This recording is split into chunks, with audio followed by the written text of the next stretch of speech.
Ladies and gentlemen, my name is Darkside Phil. I've been on YouTube for the greater part of 8 years, covering pretty much every major release that I could, ranging from console games that are huge AAA releases to small indie titles, the occasional PC release here and there, hell, even some handheld games.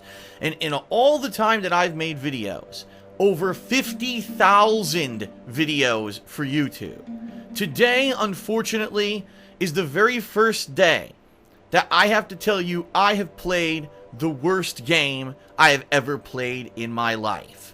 And I just want to let you know, I don't take that statement lightly.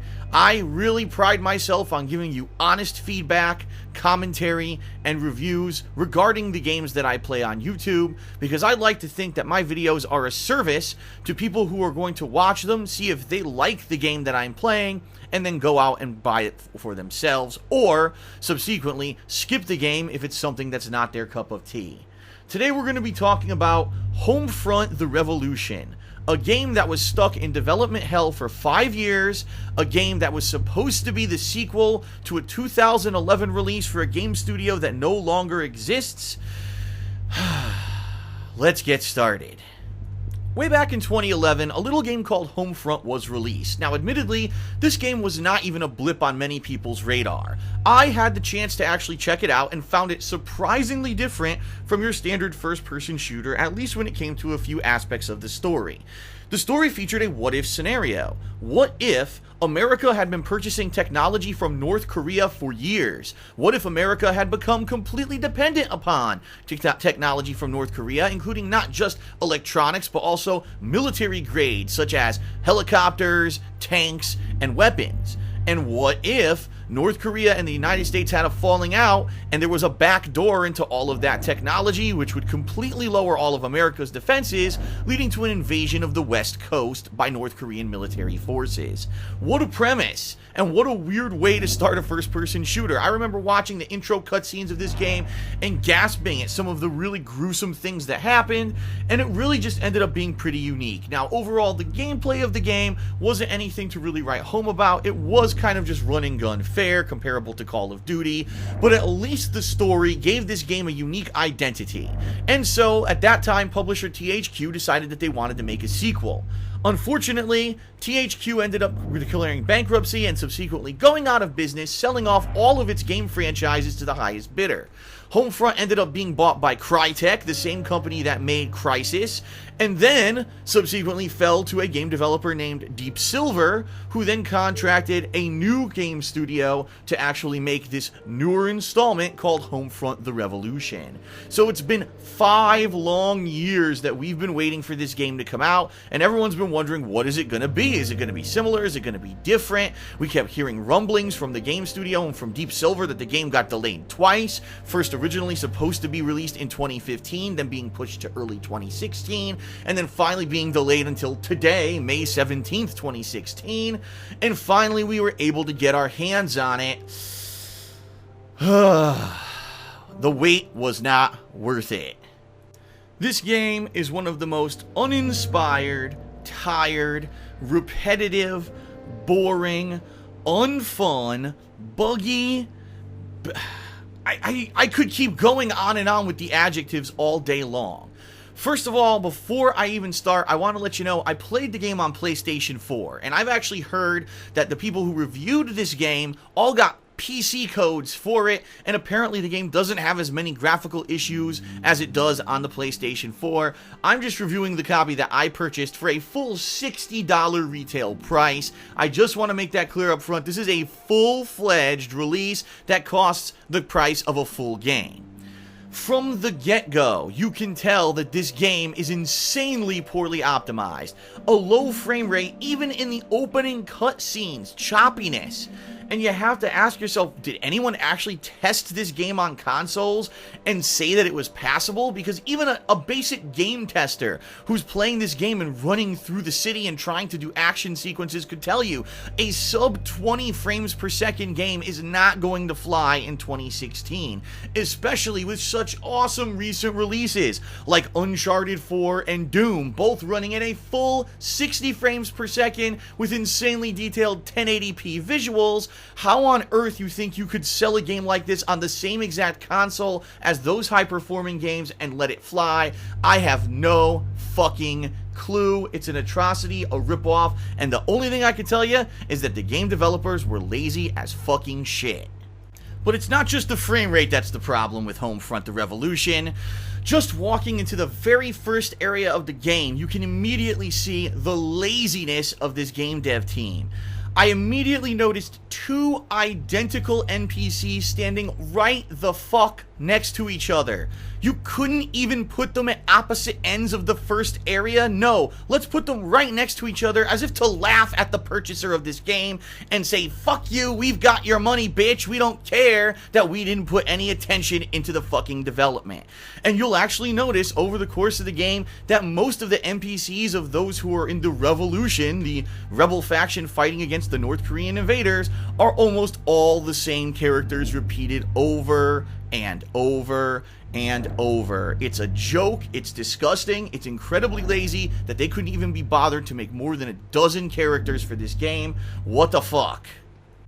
The gameplay of Homefront: The Revolution is similar to those kind of first-person platforming action run-and-gun shooter games of previous years. Think Far Cry, or maybe last year's Dying Light sans the zombies, and you'll probably get the idea. You're in a open world per se. You'll be limited to certain areas of this open world city until you progress the story, but as you climb through this world, you'll be platforming around all the different city scaffolding and through the streets. You're going to be trying to avoid North Korean soldiers that are patrolling and will obviously identify you and shoot you on sight, especially the more missions that you end up doing for the resistance. And pretty much that's the goal. Do little things throughout the city, completing story missions, completing some optional side missions such as, oh, sabotage this, or save this random citizen on the street that's being harassed by a soldier, in order to earn money and upgrade points so that you can get new weapons, new abilities, and new customizations for your guns. The one thing that they tried to do original in Homefront: The Revolution was a gun customization system by which you can modify a weapon that you've bought and turn it into a completely different kind of thing depending on the situation. For example, I had a battle rifle, which was basically a standard assault rifle, but I modified it to actually shoot little firecracker rockets that could knock enemies down and kill them instantly. Or I also had a mod that could make it a sniper rifle, so it gives you some versatility. The problem being, the entire mechanic falls flat on its face when you realize it's almost impossible to aim and shoot anything in this game because the frame rate is so fucking choppy. By the time that you look down the sights, the enemies are already moving all over the screen and you can't even get a beat on them. So I ended up having to use the rocket launcher capability of this rifle because I couldn't hit anything with anything else. In addition, it actually takes a while to switch between the weapon mods because of the clunky interface. You have to first press up on the D-pad, then hold R1, then use your left thumbstick to select which variation of the gun that you actually want, then wait about 5 seconds while an animation completes to switch the gun. So any anticipation of trying to do an on-the-fly adjustment between the weapon mods is completely worthless, and you'll be dead before you actually get between the mods themselves. It's a waste of a mechanic. It's something that could have been interesting if implemented properly, but the one original thing that they do with the game falls flat on its fucking face. And so, ultimately with these open-world first-person shooter games, the question begs itself, gee, I wonder how long it's going to take until you get to repetitive fetch quests and missions that are mandatory for you to progress the game. At first, they're not, and you don't have to do them unless you're looking to get upgrade points or to get your weapons modified really quickly, but it only took, I'd say, about a little bit over an hour until I reached a critical story point where it said, well, now you need to earn 100% approval by all the people in this certain district in order to advance the story any further, which meant I had to walk around this city and repetitively sabotage little items. I had to kill troops who were harassing citizens. I had to unlock safe houses by simply just getting inside them and pressing a button on a radio. Boring, boring, fucking boring. It's the same shit you've done in Far Cry 500 zillion fucking times. It's obvious they blatantly stole it from that formula, and they really didn't have any originality with this game. Once you unlock that 100% approval rating for that part of the district, you then get to do a few more story missions, which are incredibly annoying because the frame rate's so bad, and the performance of the game is so poor on PlayStation 4 that you're gonna die a million times just trying to do basic things, like shoot the the fucking enemy that's 2 inches in front of your goddamn face, who's a fucking idiot and walks directly in front of your gun, but you still can't manage to fucking hit with bullets. This game is a fucking piece of shit. It's terrible. It's not worth $60, and after playing it for 3.5 hours, I never want to fucking play it again. I immediately deleted it off of my PlayStation 4. Good riddance to bad fucking rubbish. But Phil, you might say, you've been around the block, you've been doing gameplay videos on YouTube for 8+ years, you've played some pretty bad stinkers before. How does this game rank amongst the worst? Ooh, am I glad you said that, because I personally prepared to tell you why I think that Homefront the Revolution is the worst fucking game I've ever played. Let's talk about some of the worst games that I've ever touched on YouTube. First off, Epic Mickey. That's right, I'm going there all the way back to December of 2010, the Wii console exclusive game release that was an action platformer with painting and erasing mechanics starring Mickey Mouse. I hated this fucking game, mostly because being on the Nintendo Wii, it had to implement motion control mechanics that made the platforming incredibly difficult in certain areas, where if you were just able to use a standard controller to play the game, it probably would have been way easier. In addition, the limitations of the Wii's graphical engine made the game pixelated, made certain areas of the game chug along at an incredibly low frame rate, and overall the game just performed very poorly on a console that obviously couldn't handle the kind of creative vision that the game director had for the game. Ultimately, Epic Mickey was a sales success because it came out in the holiday season of 2010, and it was the only major release for kids during that period of time, so it made a ton of money. However, later, when the sequel came out, people had finally realized how bad of a game this was. The sequel completely critically flopped, no one bought it, and this series is deader than dead. Epic Mickey is a shitty game, but the game would have been functional if not for the console that it was on, the Nintendo Wii. I full-heartedly believe that if this game had been cross-platform or been on the Xbox 360 or PS3, it could have been a hit. It's the shame of the game developer to make it console exclusive. That's the reason that it failed, and that's why I don't think it's actually as bad as Homefront the Revolution. Well, what about Conduit 2? That's right, actually the month after I played the original Homefront on the Xbox 360, I played Conduit 2 on the Nintendo Wii. And boy, what a contrast between those two games at the time, being that Conduit 2 tried to be ambitious. It was trying to be a Halo-esque style of alien invasion shooter where you're fighting gauntlets of enemies, you're picking up unique weapons, you're using them against the enemies. It even had some unique gameplay features in it. The problem being, again, the game was a Nintendo Wii exclusive and the console could not handle what the game was trying to do creatively. It was plagued by terrible graphics. You couldn't even tell what things were at a distance, yet they were able to snipe you and insta-kill you when all you could see was a few fucking delayed or distorted pixels in the background of the game, making enemies unhittable. The frame rate chugged super low in parts, and because of this, it made the game almost impossibly difficult to beat. Of course, keep in mind the ending was complete crap, but never mind that. This game, probably again, much like Epic Mickey, would have been a better game if it had been developed on one of the more modern consoles, such as the Xbox 360 or the PS3, and it was really only the console, the Nintendo Wii, that held it back. And again, that's why I think Conduit 2 is not as bad as Homefront the Revolution.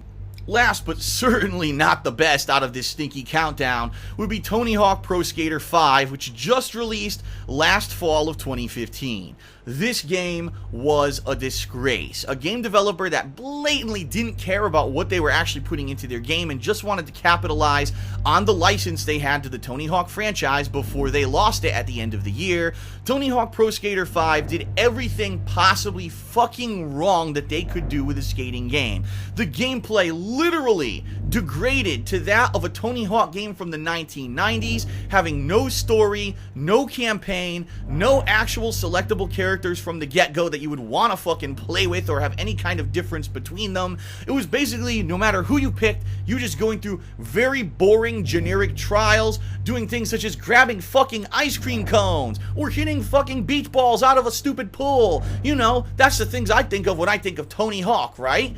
No, not in 2016, especially because in the mid-2000s we had Tony Hawk games that were far better and had totally progressed the series past this. This was a total regression just for the sake of selling a game for $60. But The game ran at 60 frames per second and for the most part was fully playable. There were no issues there. Yeah, the graphics weren't the most detailed, but you could play the game even though it was a shitty one. You could still play it, and again, that's why I think Tony Hawk Pro Skater 5 is still better than Homefront: The Revolution. And that, simply put, is why I think Homefront: The Revolution is the worst of the worst. Epic Mickey and Conduit 2 both had some creativity to them and probably would have been pretty good games if not console exclusives on the Nintendo Wii, which could just not handle the creativity that those directors wanted to put into their games. Tony Hawk Pro Skater 5 is a piece of shit, but at least it's a functional piece of shit. Homefront: The Revolution is neither. It's got no creativity, it's got no originality, it blatantly steals repetitive and boring gameplay from other games, and it's completely non-functional, low frame rate crap on the PlayStation 4. This game developer, Dam Breaker, whoever the fuck they are, should be ashamed of themselves. Deep Silver should be seeking to give refunds to everyone who bought this fucking game, and I can't imagine that anyone is ever going to buy a game from them ever again. To add insult to injury, I have to read this from Wikipedia, you won't believe it. In March of 2015, Deep Silver announced that Homefront: The Revolution was delayed until 2016 for the reasons that they wanted to ensure their development staff would have every opportunity to turn it into a best-selling title.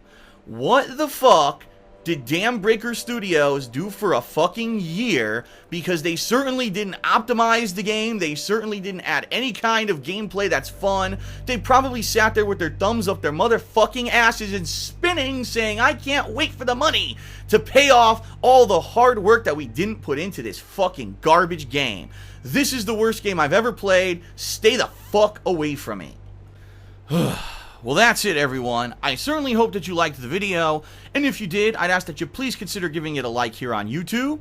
Please also check out the description of the video for my raw gameplay of Homefront: The Revolution over on DSP Gaming, my partner YouTube channel, as well as my Amazon associate link, and you can check out my Patreon as well. Thanks for watching, and I'll see you later, hopefully for better games than this piece of crap. Peace out.